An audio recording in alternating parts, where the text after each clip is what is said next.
গল্প নীল বাড়ির অশরীরী। ধরন ভৌতিক পরিচিতি রাজধানী ঢাকা থেকে প্রায় 50 কিলোমিটার দূরে একটা পুরনো গ্রাম, নাম চণ্ডীপুর। গ্রামের এক প্রান্তে দাঁড়িয়ে আছে একটা রহস্যময় বাড়ি, যার নাম গ্রামের লোকেরা দিয়েছে নীল বাড়ি। বাড়িটা একসময় ছিল জমিদার চন্দ্রবাবুর।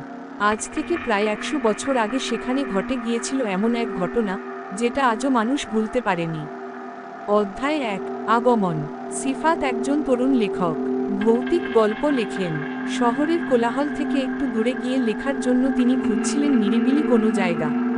তার বন্ধুর কাছ থেকে নীল বাড়ি নাম শুনেই আগ্রহ জন্মে। Please বন্ধুরা like and তাকে subscribe বারবার horror and সাবধান channel. করেছিল, ওই বাড়িতে যেও না ভাই, অনেকে গেছে কিন্তু শান্তিতে ফিরে আসেনি। কিন্তু সিফাত এসব বিশ্বাস করেন না। তিনি যুক্তিবাদী, তাই সাহস করে ঠিক করলেন সপ্তাহখানেক ওই বাড়িতে কাটিয়ে আসবেন। অধ্যায় 2 প্রথম রাত। বাড়িটা অনেক বড়, কিন্তু ধ্বংসপ্রায়। দেয়ালে শ্যাওলা, ছাদের কিছু অংশ ভেঙে পড়েছে। তবুও একটা ঘর একটু পরিষ্কার করে সেখানে থাকতে শুরু করলেন। প্রথম রাতেই অদ্ভুত কিছু অনুভব করতে থাকলেন তিনি। রাত 12টার পর হঠাৎ দরজায় টোকা, দেওয়ালে আঁচড়ের শব্দ, জানালার কাছে কারো নিঃশ্বাসের ছাপ। হ্যালুসিনেশন হবে, নিজেকে বোঝালেন সিফাত।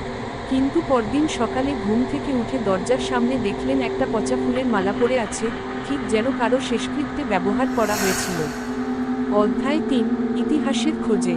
সিফাত সিদ্ধান্ত নিলেন গ্রামের মানুষের কাছে গিয়ে জানতে হবে নীল বাড়ির ইতিহাস।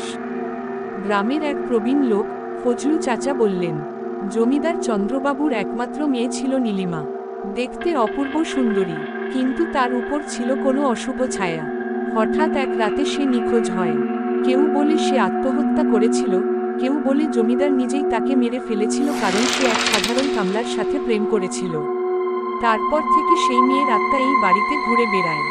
অধ্যায় 4 গভীর রহস্য। সিফাত ঠিক করলেন সত্য উদ্ঘাটন করেই ছাড়বেন। তিনি বাড়ির পুরনো পুকুরি ঘরের খাটের নিচে খুঁজতে গিয়ে পেলেন একটা ডায়েরি, নীলিমার নিজ হাতে লেখা।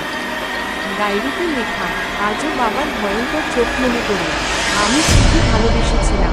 তানভীর আমাকে বিয়ে করতে চেয়েছিল, কিন্তু বাবা তাকে খুন করে বাড়ির পেছনে কুয়োয় ফেলে দেয়।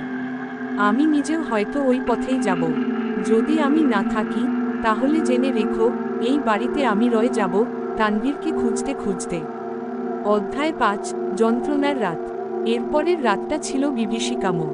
সিফাত ঘুমাতে না ঘুমাতে দরজা হঠাৎ খুলে গেল। একজন মেয়ের কান্নার শব্দ শোনা গেল। তানভীর, তানভীর কোথায়? সিফাত বুঝলেন সে এখন আর একা নেই।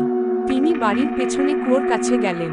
পাথরের একটা ঢাকনা সরাতে গিয়ে ভেতর থেকে উঠে এলো একটা ভয়াবহ গন্ধ। একটা হাড়ের মতো বস্তু দেখা গেল, হয়তো তানভীরের কঙ্কাল। ঠিক তখনই পেছনে দাঁড়িয়ে থাকা এক সাদা শাড়ি পরা মেয়ের ছায়া বলল, তুমি আমার তানভীর? চোখে ছিল অশ্রু, কিন্তু মুখে ছিল ভয়াবহ বিকৃত হাসি। অধ্যায় 6 পালাবার চেষ্টা। সিফাত প্রাণপণে পালানোর চেষ্টা করলেন, কিন্তু বাড়ির দরজা যেন অদৃশ্য শক্তি দিয়ে বন্ধ হয়ে গেল। প্রতিটা জানালায় দাঁড়িয়ে আছে সেই অশরীরী। একটি দরজায় বড় অক্ষরে লেখা, কেউ যেতে পারে না। অধ্যায় 7 মুক্তি নাকি অভিশাপ। সিফাত ঠিক করলেন নীলিমাকে সত্যি জানাতে হবে, তানভীরও আর নেই, এবং তার আত্মা হয়তো মুক্তি চায়। তিনি ডায়েরি আর কঙ্কাল একসাথে বাড়ির সামনে পুড়িয়ে দিলেন, মুখে বললেন, তোমার ভালোবাসা শেষ হয়ে গেছে, এখন তুমি মুক্ত হও। ঠিক তখন আকাশে বজ্রপাত, আর ভেতর থেকে ভেসে এলো এক শান্ত কণ্ঠ, ধন্যবাদ আমার তানভীর। এরপর সবকিছু শান্ত হয়ে গেল। শেষ অধ্যায় ফিরে দেখা। সিফাত জীবিত বাড়ি ফিরলেন, কিন্তু চোখে মুখে ছিল গভীর শূন্যতা। গল্প লিখলেন নীল বাড়ির অশরীরী, যা পড়ে বহু পাঠক আতঙ্কে কেঁপে উঠল। কিন্তু আজও কেউ জানে না, সেই রাতের পর থেকে সিফাত আর কখনো আয়নার সামনে দাঁড়ায় না। কারণ আয়নায় সে দেখে নিজের নয়, একটা মেয়ে দাঁড়িয়ে আছে পেছনে। সাদা শাড়ি, কাদো কাদো মুখ। শেষ।